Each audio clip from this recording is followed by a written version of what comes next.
Hey everybody, what's up and welcome back. If you're new here, I'm Liz, your host here at Crimes Untold, and tonight we're going to be discussing the murder of Sherri Rasmussen. So Sherri Rasmussen was found shot and beaten in the apartment that she shared with her husband, John Rutten. She had been shot 3 times in what appeared to be a struggle. So it was initially believed that this was a burglary gone wrong, and at first they couldn't determine who had committed such a crime. But Sherri's dad had a theory. His theory is that it was Stephanie Lazarus. So, Stephanie Lazarus, who was in the police force, she was also an ex of John Rutten. John Rutten obviously is the prime suspect in the case, much like as spouses truly are at first. In the case of Stephanie Lazarus, though, she was legit obsessed with her ex, John Rutten. She would continuously visit the home in which he shared with his wife, Sherri, asked him to do things for her. This would continue to cause a stir for Sherri, and she was also convinced that she was being stalked by Stephanie. Ugh. So the day of the murder, Sherri stayed home from work due to an injury that she sustained. She sustained a back injury the day prior, and John knew this. So throughout the day, John tried to call home, but the answering machine wasn't on, and Sherri wasn't answering, which was kind of weird. So when he came home that evening, he found that Sherri's BMW was missing. This was actually an engagement gift that he gave to her, and the garage door was open. There was glass in the driveway. It was weird. This was very strange that her car was gone due to her staying home and saying that she wasn't going to go anywhere. She was going to stay home. And it's when he ventured inside when he found the remains of his wife. She was deceased on the floor. And around the room, you could tell there was quite a struggle that did happen. It also was clear that Sherri was bound, or there was an attempt to bind her due to some wounds that she had. She also suffered from defensive wounds, like a hit in the face by the muzzle of a gun, or what looked like to be a muzzle of a gun, and a wound to the head that was caused by a porcelain vase in the room. Sherri also had a bite mark on her arm that would be swabbed for DNA. And DNA would be found in the wound. This sample would be something that would come in handy years later. So the day of the crime, there were certain things that the neighbors heard. So around 9:45 a.m., there was a neighbor that saw the garage door was open and there was no car in the garage, which was weird. Same thing that John saw. At around noon, gardeners that worked in the area found a purse in which turned out to be Sherri's, and a maid for one of the other units near hers and John's said she heard what sounded like fighting or screaming match happening, and then heard a crash or something like a crash around 12:30. So all very odd things that the neighbors were hearing. Obviously, automatically it was assumed that Sherri was killed by somebody that caught her by surprise and was trying to rob them. Sherri was just in her nightgown, underwear, and a bathrobe, so she wasn't expecting anybody to come home. It can't be a robbery if you don't take anything. There was jewelry left behind and only the vehicle was taken, which is strange. It also kind of appeared that whoever did this was in the process of taking some electronics when Sherri stumbled upon them, hence why there was a struggle. Her BMW also would be found about a week later. It was abandoned. There was nothing in it. The only item that was taken from the home was the marriage license that John and Sherri obviously applied for before they got married, which is very odd. Very, very odd. So the major detective on the case, his name is Lyle Mayer, he was considering other things. Obviously, he talked to John and he quickly ruled him out. John actually quit his job and moved away from this area in Van Nuys after the murder of his wife. He was really off put because of this murder. And obviously, when you're a spouse of somebody that dies, they're going to go after you hardcore. And that's what they did until they ruled him out. It wouldn't be until Sherri's dad and his wife would tell Detective Mayer about Stephanie and how she harassed them. And he did make note of it. John would also talk to the police about how him and Sherri never talked about Stephanie, but he knew that obviously something didn't sit right with Sherri when it came to Stephanie. So, with the shift in focus from John to that of maybe still a possible burglary, there was one other burglary in the area in which there was two suspects that were reported. One was carrying a gun, which was a 38 caliber, just like the same caliber that killed Sherri. And it was determined that they were able to identify the gun as belonging to Steve Hooks, which is a 38J plus P, which is a federal issued gun. And bite marks as well is very odd in a burglary.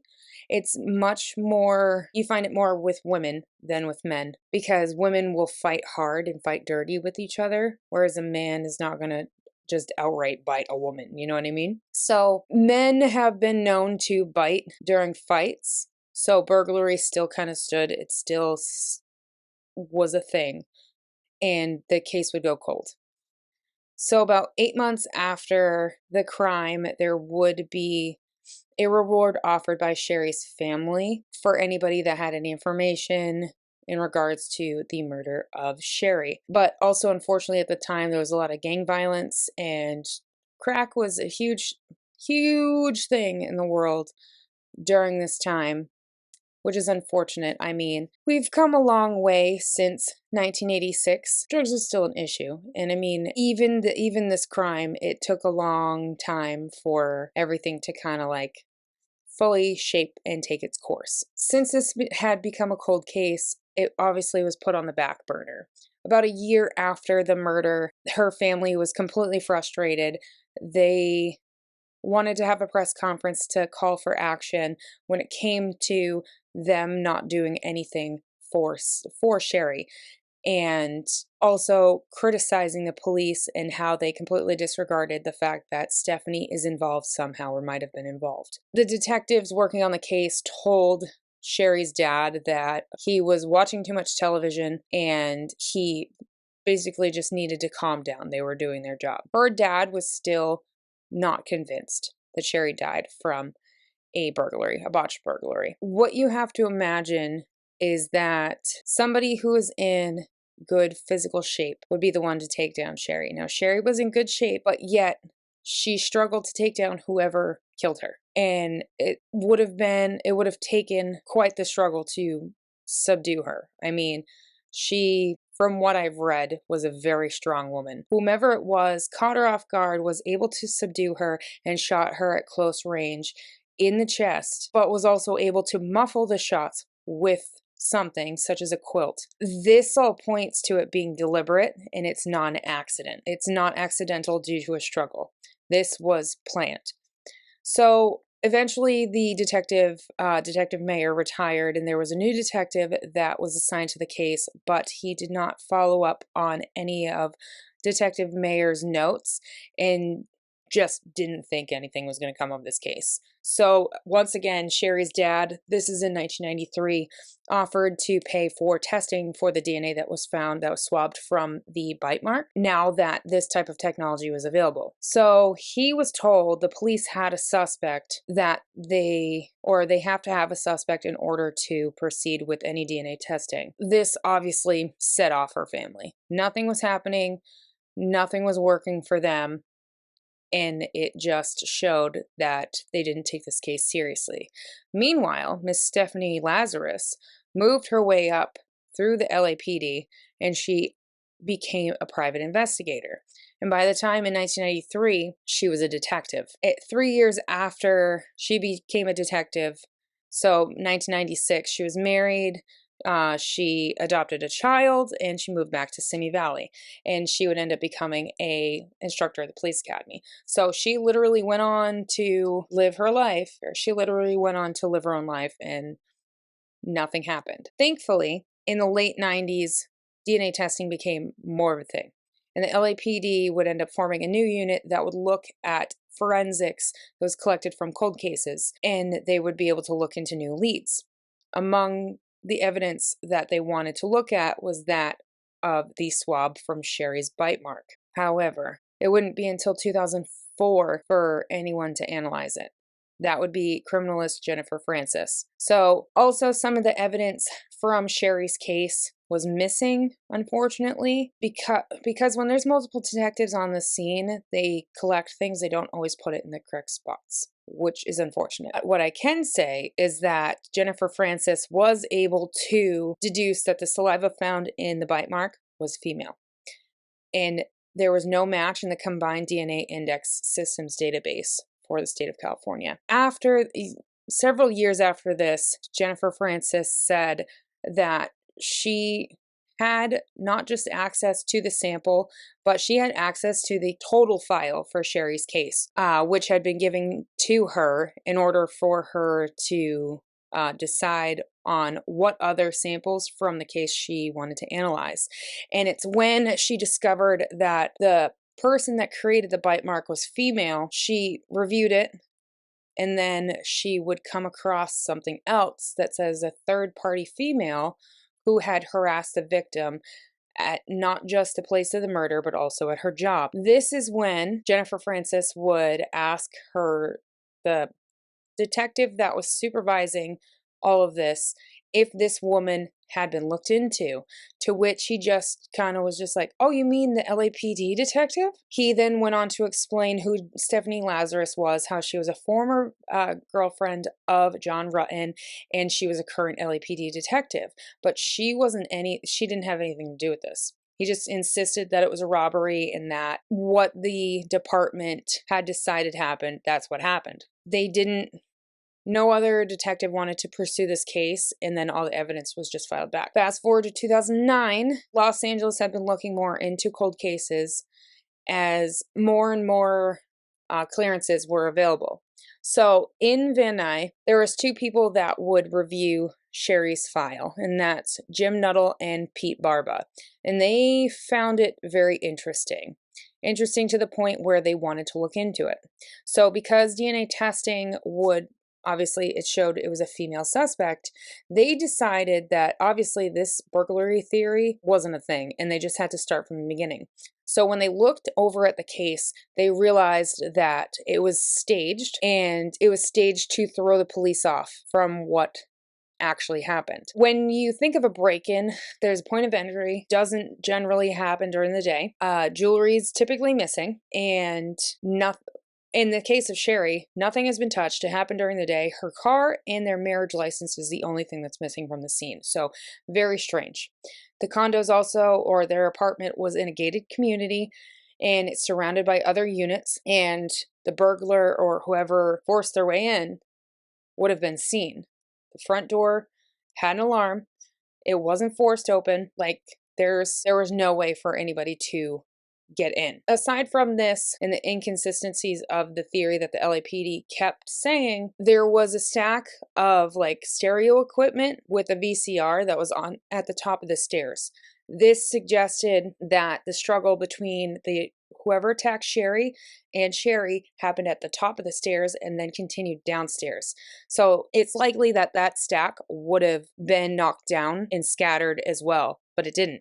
It made more sense to kind of assume that it had been stacked afterwards when whoever did this fled immediately after killing Sherri. Forensics kind of supported this theory, and it would then gain headlines again. Stephanie also would be in the local media attention when her and her partner had recovered something that was stolen from Carthay Circle. It was a statue of some sorts, and she would go on to be interviewed and whatever. When she was off her job, when she wasn't, working, and when she wasn't being a PI and stuff, she was active in organized childcare for families of officers, and also the LA Women's Police Officers Association.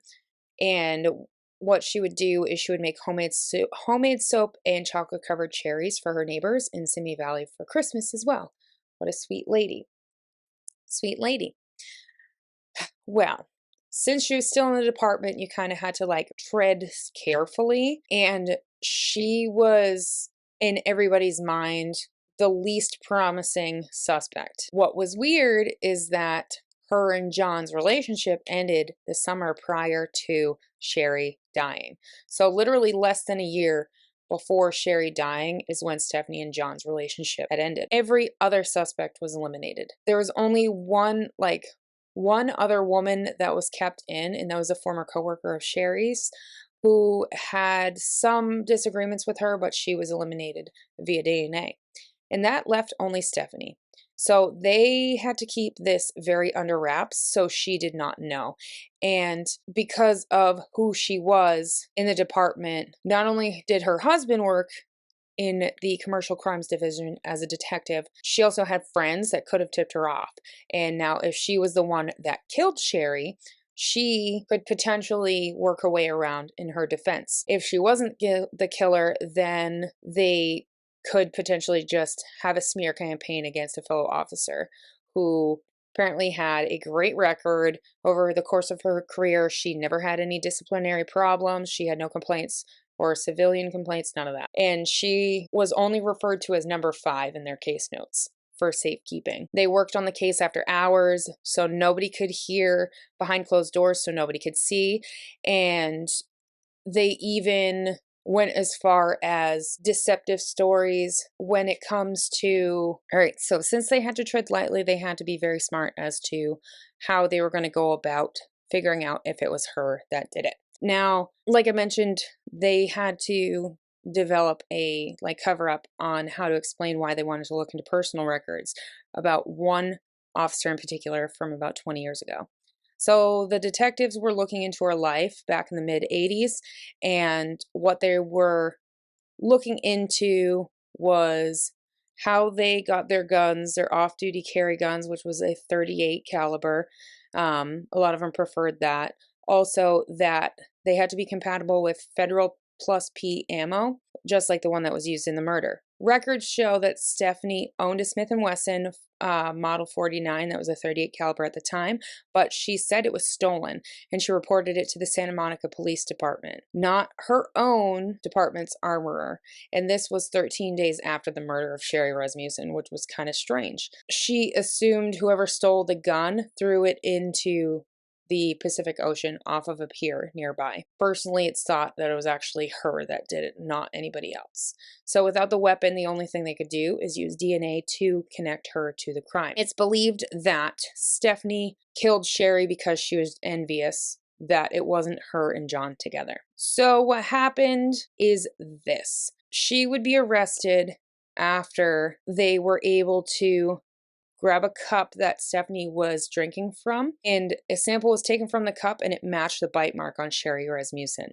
So they then arrested her in June of 2009. Now, mind you, Sherri died in 1986, and this is 2009. And she was arrested after the office was briefed on a search warrant that would be executed outside of the city. Any details beyond that were kind of hindered as they went near Stephanie's home in Simi Valley and near the Metrolink station, which is where Stephanie would commute into the city. So, detectives of the Robbery Homicide Division, who they were selected because they didn't know Stephanie, what they did is they called her from the lockup at Park Center, which is the department's headquarters.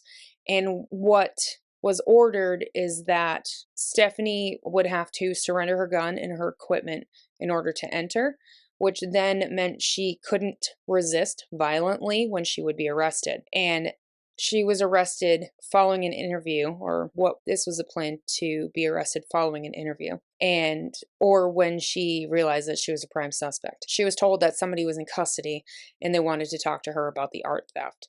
Well, after she checked in her gun, she went to the interrogation room. Then they explained what this was about. They claimed they wanted to do it in a private setting. That way they could talk to her about this whole thing. Well, they ended up discussing everything. They even went as far as mentioning that they had evidence from the crime scene, and they then asked her for a DNA sample. She declined, and then she left the room. When she was walking in the hallway, she was met by the police officers who then arrested her. Once she was arrested, the different teams the police officer teams of Simi Valley then searched her home and her car, and it's in her home they found her journal from the 80s in which she mentions her love for John and how she was angry about his engagement to Sherri. There's nothing about her gun, how it was stolen. Her computer also showed different searches for John's name on multiple different occasions in the late 90s as well. So after her arrest, she was allowed to retire early from the LAPD, and she was held in LA County Jail. She didn't have a bail hearing for almost 6 months, and her bail would be $10 million cash, which is well above what the defense had suggested and more than twice than what prosecutors proposed. The case against her obviously was extremely strong. They have DNA, they have a motive, and she was held and charged for the murder of Sherri Rasmussen. Obviously, we had to wait until 2009 for anything to happen. Her trial began in early 2012 in LA Superior Court, and she would be found guilty and convicted of first-degree murder in March of that year. And later on in March, she was sentenced to 27 years to life in prison, of which she was serving in the California Institution of Women in Corona. Her initial parole hearing actually took place on November 16th of 2023, and she was recommended for parole. So that, my friends, is the case of Sherri Rasmussen and her killer, Stephanie Lazarus. I hope you guys enjoyed, and I'll see you guys in another one.